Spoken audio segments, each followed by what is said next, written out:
There are many materials with orthotropic symmetry, and I'd like to discuss the implications of orthotropic symmetry on the linear elastic moduli of such materials. So two quick examples for orthotropic materials would be copper, nickel, aluminum alloys. There are a lot of those that are orthotropic. Also fiber reinforced materials. If you have fiber reinforcement running in three orthogonal directions and the stiffness of the reinforcement in those three directions is different, you'll also end up with a material with orthotropic symmetry.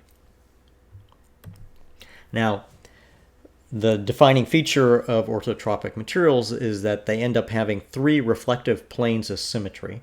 And what we're going to do is we're going to set up a coordinate system, 1, 2, 3 coordinate system, where our three coordinate directions are orthogonal to these reflective planes of symmetry.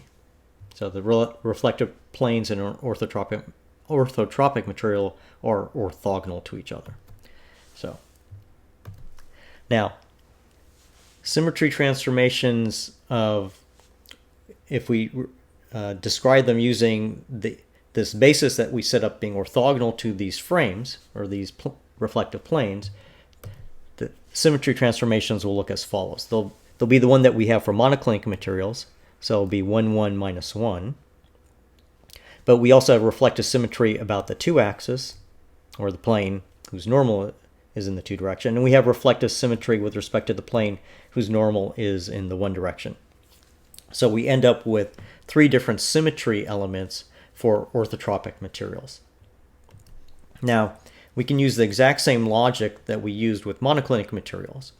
And that tells us, just recall that we looked at the case where we had reflective symmetry about the three-axis, and that told us that any component of the stiffness tensor, if it had the index 3 appearing an odd number of times, that component needed to be necessarily 0. Well, the same logic applies for the other two symmetry elements here.